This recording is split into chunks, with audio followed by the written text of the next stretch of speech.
We said this yesterday, but it's quite sad. It's happened again. Many people have been confirmed injured in a gas explosion that occurred around the Iju-Shaga area of Lagos. According to the Lagos State Emergency Agency, buildings around the scene of the explosion suffered a partial collapse, and eyewitnesses say the explosion occurred around 3:30 p.m. That the emergency services arrived promptly at the scene of the incident. Some of those injured are admitted at the Iju Waterworks Clinic, while 2 of them have been referred to the General Hospital for more adequate medical attention. Burn everywhere. That here is burn. Fire,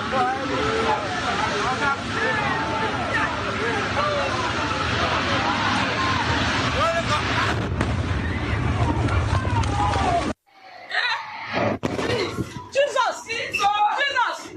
Please, oh! Wait! Please, oh! Ah! Please! Wait! You see, Tundu, I'm overwhelmed with sadness. This was what I talked about yesterday. This was what Dr. Abadi talked about yesterday when we were talking about the Kogi issue. No structure. And here we go again. 24 hours later, we're on the same issue. It's ridiculous. I mean, that is really appalling footage.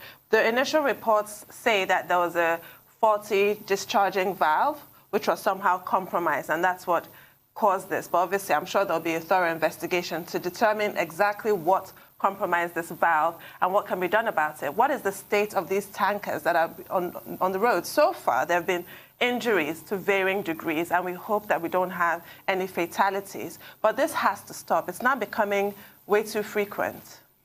Well, in actual fact, there were fatalities. People died. Oh, they died? Yes. I thought it was injured. Many injured. One paper was even reporting deaths. You know, houses were burned down. Event centers were destroyed. Yes. A plant market was also destroyed. You know, vehicles. And this happens all the time. And it's beginning to look like the emergency management agencies, LASEMA and the others, civil defense, which was also there, the police. It's like they're just waiting for the next fire incident, either a fuel tanker to explode or gas pipeline to explode, and they just rush to the scene. They do what they can do, what they can afford to do, and then they wait till the next time, the fire next time, to quote a very famous phrase. And I think it's very unfortunate. In this particular case, a gas tanker was said to have gone to a gas station. When it got there, the owner of the gas station refused to take the content because he observed that the content had been tampered with because there was a broken seal. And then the tanker left, maybe in anger or whatever. Maybe he drove out of the gas station. The tanker driver drove out angrily, maybe, and then he had a burst tire. And because there was already a broken seal and the gas was leaking, that resulted in fire. And then there was a second explosion that took over the entire neighborhood. Now, I think we should get to a point whereby government will begin to sanction the owners of these either fuel tankers or gas trucks, gas-bearing trucks. Because it happens, we never hear about the owners of these trucks. And the owner has been identified, right? Yes, one Mana Gas Company. Now, they have to establish, was there a case of negligence? Because if you are going to put a truck bearing inflammable material onto the road, you owe the public a duty of care. There must be proper tires. What kind of tire will just burst? It's not as if he drove into a ditch. So the tire must have been faulty. The similar thing we talked about in Kogi, we talked about faulty brakes. They know. Okay, today it is a question of tires. And many of those tires that you see on those trucks, as we pointed out yesterday, many of them, you know, are expired tires, or they are even torn tires that they are managing. Oh, yes. Now, the broken seal, who is responsible for that broken seal? Yeah. If it's the owner of the truck or there is negligence established, when government begins to investigate and sanction people, then maybe people will be more careful. But I've not heard of any tanker owner or tanker driver being taken to task. Neither and have I. That encourages the impunity, and at the end of the day, people suffer damage that is of no design of their own. Dr. Abati, I just want to ask a question. Is it time that we start suing these owners? You know why I said that? Yes. The woman that her child was killed in that incident with another truck and a bus took the case to court. We interviewed the woman here, if you remember. Yes. I forget her name now. And the case is in court. Is it time we start taking these people to court? Because I don't know what will stop it. I don't pray for it.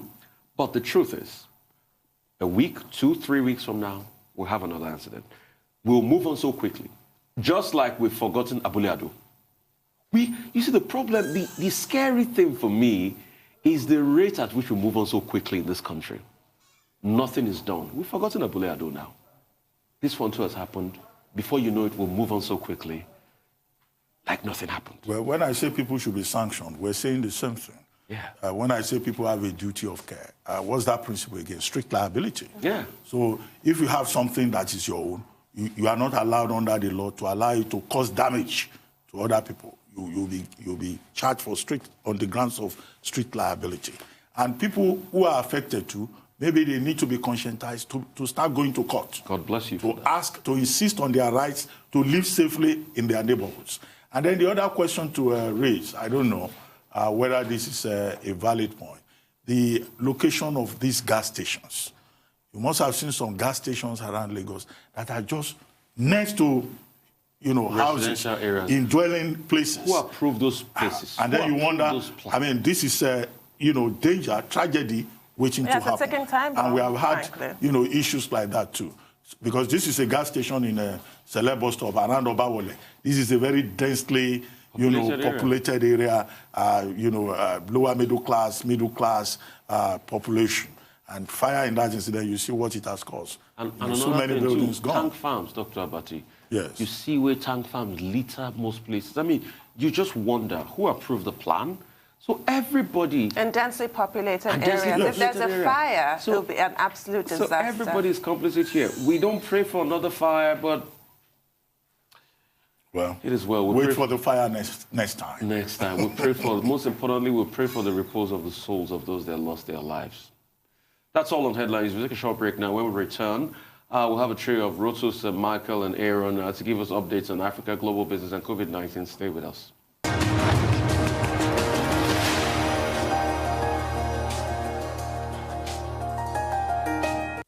All right, welcome back to the show. Still the morning show right here on the Rise News Channel. Our dependable Rotus Adira is here to give us Africa business update. Rotus, over to you this morning.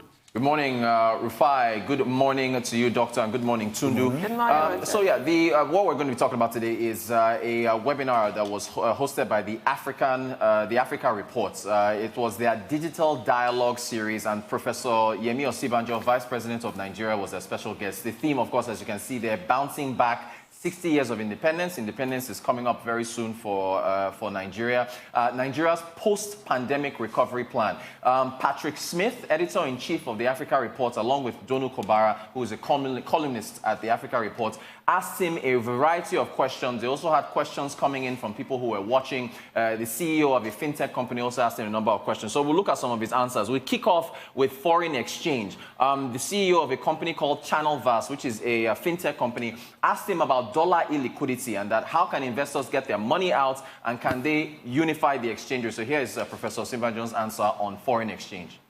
The central bank function. So I would have to talk about it just in broad terms because there are fiscal and monetary type conversations. And I will not, of course, be able to say that the central bank must do X and Y. We have an autonomous central bank. But let me say that first, we're all very concerned about the challenges that investors have, not just foreign direct investments such as yourself, but also portfolio investors who have difficulty taking out their, who have had some difficulty taking out their money. We experienced the same problems during the recession in 2016, 2017. But we were able to get out of it, and we were able to resolve most of the issues around that, in that period. And we think that we will, by and large, resolve these issues also. Our conversations with the central bank are generally to the effect that we're looking at all the possible options for ensuring greater liquidity in the foreign exchange market, especially the I&E window. We're looking at all the possible options. And there is nothing that is off the table in terms of ensuring that we shore up our reserves and that we have adequate foreign exchange to ensure that the market runs.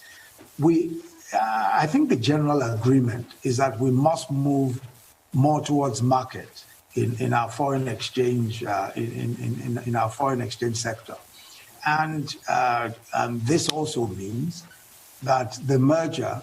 This also means that the merger of the exchange rates, the dual exchange rate, is without a doubt something on that's something on the cards.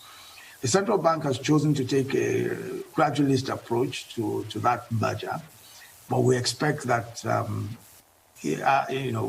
that will be ramped up quite quickly. We all have concerns, especially those of us, the fiscal side. We have concerns about ensuring that there is more, that the foreign exchange market is more market-driven, and that we give more room. And we think that if market is allowed to play more of a role, we think that foreign exchange will come in. We think that there are several investors that might be waiting on the wings, waiting to see a much more certain and a much more market-driven exchange rate. And if they see that, the dollars will come in. Let's quickly move on to his next answer. He was asked about inflation at 13.2%. Let's listen to what the Vice President said. What we're experiencing in some senses, there are those who will say that this is cost push inflation, because again, we've seen a rise in the exchange rates, the value of the naira and all of that. So considerable number of imported items, of course, have gone up, and we import quite a few things, including some food items. And we've also had some, because of the disruptions in the supply chain over the COVID period, that has also led to prices going up. So what you found is that in many cases, prices went up. Of course, the inflation has moved up in the past 2-3 months, and that is in the period when these severe disruptions took place. We think that as the supply chains open up, as we ramp up food production, and as we bring back more of our businesses and all of that, we think that we might be able to bring down inflation somewhat. Professor Yemi Osibanjo correctly stating, of course, that we have cost-push inflation. He was asked about salary cuts. Are salary cuts for lawmakers, which are, they, according to the question, one of the highest earners in Nigeria, why were they not part of Nigeria's post-pandemic recovery plan? Here's what he said.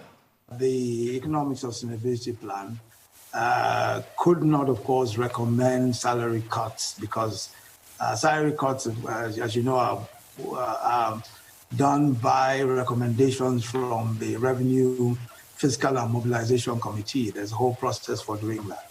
And so while voluntary salary cuts, as was done by the House of Representatives, may be done, in order to do so in any meaningful way and effectively, you have to go through the Revenue, Fiscal Mobilization Commission to do so.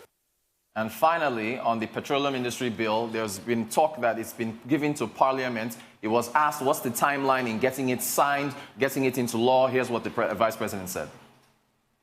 Hoping that the PIB, the petroleum industry bill, will go to Parliament, and we hope that by I don't want to commit to any time. I think we've had all sorts of committing to time in terms of when it will come back from Parliament. But everybody is excited about getting this done.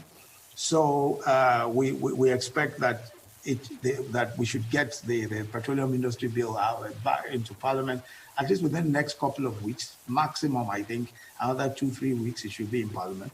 I don't think it should take too long for it to be passed because there's already a lot of legislative and executive agreement about many of the key issues and areas. So I don't think we should have too many difficulties with the provisions.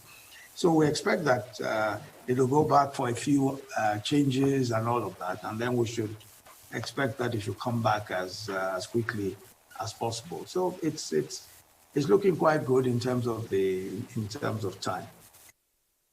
I mean, just on the right, that's Patrick Smith, editor-in-chief of the African Report, and then Dona Kobara, the lady in red at the bottom. I thought the vice president did very well. I wanted to get what you folks think about his answers on those issues.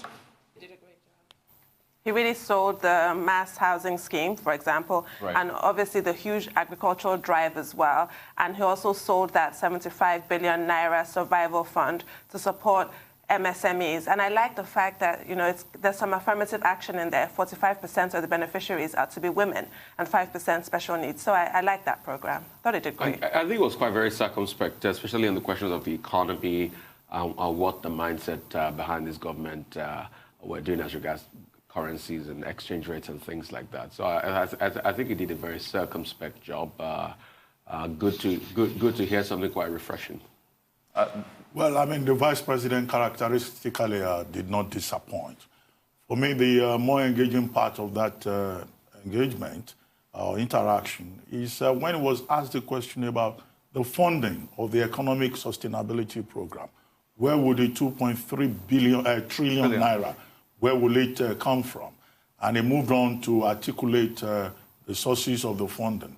500 billion from the budget, structured loans from the central bank, and then part of the money from IMF. But the big challenge is that even when those structured loans are given out, do we have a mechanism in place to be able to monitor from inputs to output and to be able to determine the impact, and within what time frame? Because that seems to be the major challenge with that economic sustainable program. How do you measure the outcomes? Right. Yes, but otherwise, I think it was a good opportunity for him to sell the administration and the vision of the administration. And I'm sure many who took part in that webinar must have been impressed that the vice president is up to date on all the key issues going forward. Right. Great one, Rotus. Thank you so much. We have to quickly move up to London. Michael Wilson, great to see you again. How are you doing? Good, fine, thank you. Not much to get to grips with this week as far as the markets are concerned. Dow futures are up 100 points. It looks like they're going to try and correct some of the losses which have signified this week. But pay attention, please, to Australia's big four banks. Their shares have soared today, given that they've announced changes to simplify credit for consumers and small businesses. And although, as you know, Australia is technically in recession, its consumer spending is keeping up, so that's actually quite good there. Also, here's a good one for China. Investors monitoring Chinese assets after the announcement that Chinese government bonds are going to be included in the FTSE World Government Bond Index. That starts in October next year, but it's a good sign. A little bit of advancement in stocks, basically nothing huge. I'll come on to next week, which is going to be bigger right at the end. A quick investor's hurdle as far as the NVIDIA ARMS deal is concerned. Regulatory problems maybe in China, and world investors will be looking out for that, because that would be bad, given that ARM is a supplier of chip designs for technology companies right around the world, very crucial for smartphones, and it would be a shame if something got in the way of that, particularly as far as the Chinese market's concerned. We didn't get a chance to speak yesterday about TikTok. The owner says, as you know, the US ban is unconstitutional. I've got no idea which way it's going. It's terribly complicated, because we've also got the fact that TikTok is actually having to get through Chinese regulatory things. You remember a couple of weeks ago, I was talking about this, saying that maybe this was the Chinese trying to slow down the deal, give it time for thought and so on. But anyway, that's going on. So that deal is being pulled from both directions. As far as US stocks yesterday concerned, a bit of a wild switchback session. Federal Reserve clearly increasingly concerned about a lack of fiscal support. Stock markets, therefore, ending the week on this kind of roller coaster. Modest gains yesterday, two very different figures coming out. First of all, new home sales totaled 1 million in August, so Americans are still buying homes. And of course, if you buy a home, then you buy other things as well, so that's good for the economy. Jobless claims, pretty mediocre, really. I don't think it's going to go down in the annals of job numbers, that one yesterday. More to come. And today's durable goods numbers for August will be a good indicator of what's actually going on in Europe. So as a result, therefore, Europe will probably be slightly higher, but we have not got anywhere close to reversing the big gains that came on Monday after the World Health Organization had those dire prognostications about where the first or indeed second spike, if there indeed is one, of COVID-19 is actually headed. Brexit, European negotiators have unsurprisingly said that they will oppose Boris Johnson's plan, as they put it, to break international law. You know, that issue about Northern Ireland and the rest of it. And there's only 2 weeks to go before the self-imposed deadline, really, of October the 15th. So officials in Europe are preparing themselves for these negotiations, such as they are going on well into December. Right, so the big one yesterday, as far as the UK is concerned, is the new winter economic plan. This is trying to stop this kind of cliff fall after the furlough schemes. Whatever side of the political fence you're on, it was quite a significant package yesterday. Not as large as the furlough programme itself, but it's actually acting, as opposed to the United States, which, as you know, is still in gridlock with their pandemic recovery plan. We're talking about a permanent adjustment to the economy here. Industries hardest hit by the by what's happened with the pandemic probably won't benefit from it. The big one won't. This ends in May. Basically, the employer pays 50% of the costs. The government pays 20%. So if employees work about a third of their time, then they get 77% of their pay. That's how it's working out. Hospitality, events and retail workers have expressed concern, also those on zero-hour contracts. In honesty, though, the Chancellor said there are some jobs he will not be able to save. So I think we're still facing probably a pretty bad winter here. The job support scheme, which will replace furlough, and under the scheme, if bosses bring back workers part-time, then the government will help back up to top up their wages.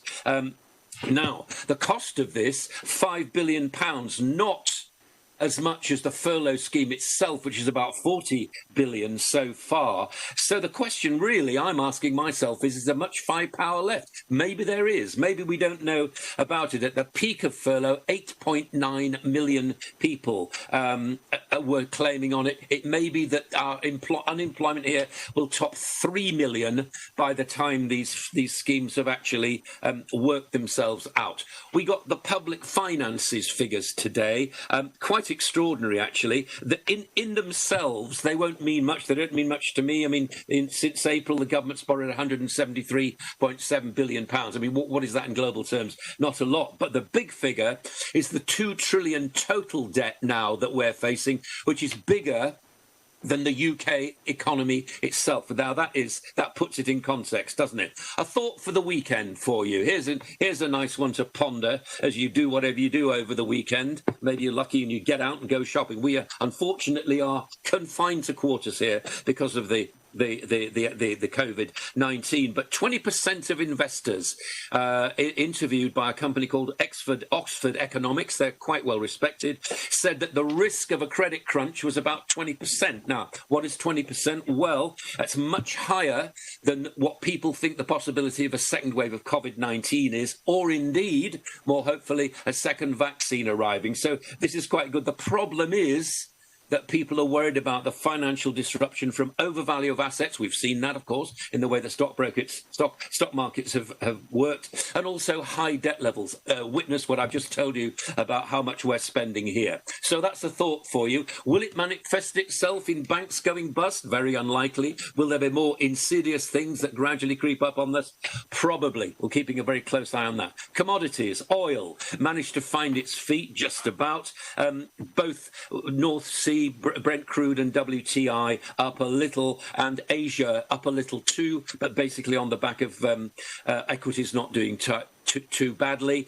Gold contented itself to follow basically intraday about $1,900 an ounce. It's not moving much in those ranges. Now, as I said right at the beginning of all this, not much to get your teeth into this week, but next week's the big one. We've got lots of stuff, PMIs in China, personal income in the United States, and of course those all-important non-farm payroll figures on Friday. So the net, and of course China is on holiday towards the end of next week, so it'll be a quiet end to next week, but the action will be Monday, Tuesday, Wednesday, which I will have great pleasure in bringing for you. Have a nice weekend. Well, Michael, just before you go, quickly, the Chancellor's escape plan, £5 billion escape plan, do you think it's a gamble or it's well considered? And this talk about mass redundancies, what category of the population is likely to be most affected? Of course, it's a gamble. And what he's trying to do, I think, is to make sure that industries that are employing people are extant at the end of all this, number one. Number two is that workers are kept at their jobs, even though they're not being paid very much. And number three, that skills don't disappear from the economy, because be they hospitality, retail, any kind of service industry skills, and of course manufacturing skills as well. Let's not forget those. Anything like that, AI and all the rest of it, let's make sure that those don't actually disappear as a result of all this, because once there is some kind of A, the second spike goes, B, there is some kind of vaccine, then every economy around the world can recover. And let's hope that we're helping to lead the way, as I'm sure you feel that too. But my overriding concern about all this is this rump of long-term unemployed, which I think probably will increase from about the 2 million it is at the moment, say 1.5 to 2 million, in as much as you can tell these things, to 3 million. That will be the challenge for our grandchildren. I think it'll go that far ahead. Thank you very much. Thank you so much for that. All right, for an update on COVID-19 pandemic, Aaron Akerjala is here with us. Aaron, hi, how's it going? Hello, Aaron. Hi, Aaron. Okay. To you, Rufai. I don't know if you can hear me. Yeah, I can hear you. Yeah, good morning to you, Doctor. Yeah. Good morning. Always looking beautiful. I must say good morning to you, Tundu. And let's get straight into the figures today, looking at the outlook of COVID-19 globally. And I must actually say right now, we actually have over 32 million confirmed cases of COVID-19. 32,234,685 is the actual number of COVID-19 cases as we speak. And the deaths are being closer to the million, that particular green milestone that is almost being dreaded, but at the moment is almost inevitable. But let's see how it actually goes down, with the United States still being the epicenter of COVID-19, both for confirmed cases and deaths. And speaking about epicenters, one particular place, talking about India, has been seeing a massive rise in not just cases, but also deaths. And you can actually see there from the figures that have actually just come in, being monitored by the Johns Hopkins University. They have well over 5.8 million confirmed cases. Yesterday alone, in the last 24 hours, over 86,000 cases were being recorded by the health ministry in India, which is actually down by 3% looking at the last 14 days, because we've been seeing close to about 90,000 cases in India, but the deaths are actually rising. Now 92,290. Yesterday alone, they actually recorded over 1,000 deaths, up by 2%, which is quite worrying, I must actually say, for what is happening in India. Although there are still claims that the CFR, the case fatality ratio in India, is still very low, all right, still hovering between 2% thereabout, and they're saying that means they are doing something right. But with the deaths still rising, when you have well over 90,000 cases, or confirmed cases of COVID-19 deaths, it's still very, very grim. But let's see how things actually go. Now, moving away from this, looking at some of the places that have actually been heavily hit with COVID-19, we've always said that the likes of Andhra Pradesh has seen well over 600,000 cases. Bihar has seen over 100,000 cases. Maharashtra, one of I think it should be the epicenter of COVID-19 in India, has seen well over 1 million cases. Not forgetting all those Delhi and some other places. Assam has seen major cases as it stands right now, with a population of over 1.3 billion cases. Then India is still struggling on how to contain the virus. They're trying to build capacity to be able to contain the virus. They're claiming they're doing as much as they can, understanding that the paradox of life and livelihood is still something that must always be settled time and time again. And they've decided that livelihoods will take precedence over lives in the bid to try to balance the economy and balance how things are playing out with COVID-19. Moving away from India, looking at the outlook in Brazil. Right now, news actually came in this morning that the League of Samba Schools... Okay, first of all, look at the death breakdown for Brazil.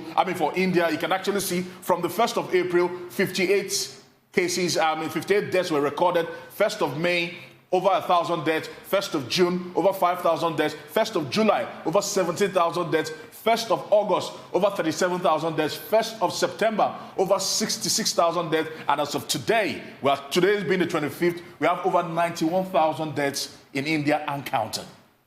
Now, moving away from this to Brazil, the League of Samba Schools. We know Brazil like the carnival, as they like to call it, and also like the parties. And it's rather unfortunate next February, which is to host their yearly carnival, will not happen. It will be empty. At the moment, the League of Samba Schools have said, Lisa has said that they will not be holding the carnival due to coronavirus and how it is played out in Brazil. We know that places like Rio de Janeiro has been heavily hit by this, and not forgetting other key places. But looking at the number, because we know that, first of all, before we even look at the number, we know that Brazil, one thing is certain, this particular carnival is a source of pride for Brazilians. They like to engage in this. They look forward to this. It's a source of livelihood, and it's unfortunate that with all that put into the context, coronavirus will be limiting them from actually happening, because if they do happen, they might turn to massive super spreaders in terms of COVID-19. And with what we are seeing right now, it is only advisable for them to postpone it for now. Although they have not brought a new date, or they've not talked about canceling it, or they've been talking about postponement. But if you'd ask me, for the time being, they should even cancel it. Because when we look at the figures, as we get into the graphs for Brazil, we'll find out that Brazil, as much as the United States, also has seen massive rise in the number of cases of COVID-19. You can see there are well over 4.6 million confirmed cases, up by 3% in the last 14 days. And the deaths might be down by -1%, but they have well over 100,000 confirmed deaths of COVID-19. So something has to be taken very serious, and their outlook on COVID-19. We know that they've had a scattergun approach in terms of handling COVID-19 in Brazil, with governors from Sao Paulo to Rio de Janeiro and to other places giving their own approach to COVID-19, which hasn't helped at all. The numbers actually speak for themselves. And okay, for the brevity of time, let's quickly move on to Kenya. Here in Africa, we've been speaking about COVID-19 and testing and vaccines. And at the moment, AstraZeneca, the British-Swedish pharmaceutical, alongside the University of Oxford, will be going to Kenya. And the government has given them approval to begin trials on the vaccine called the Chadox-1 nCoV-19. And they will be trying they'll be conducting the trials amongst 400 health officials in the country, because certainly health officials, they claim that health officials are the ones in the front line, and they are the ones that need to be protected the most. So they will conduct this test. Remember, we were talking about a vaccine that has been halted around the world, except in Brazil and in the United Kingdom. On the 12th of September, some weeks ago, they said that they were going to continue this particular trial, but they stopped, they put it on hold on every other places except the United Kingdom and Brazil. And so let's see when it will begin for Kenya. But they've actually given the green light. The Kenya government has given the green light to AstraZeneca and the University of Oxford to actually do this, which is actually a good thing. We know they are in South Africa still conducting tests, which is all right now on hold. So the next point now has been Kenya, which is actually a very good one. But before we actually go, let's speak about China and the vaccines. We've been speaking that China has the most vaccine candidates in the race at the moment, and Sinovac has actually come out to say Aaron, that very, very soon they will have a vaccine that can go around the world. Aaron, and alongside, not just Sinovac. Aaron, I have to say a very big thank you to you because our time is not our friend, but great insight you've given as regards the vaccine.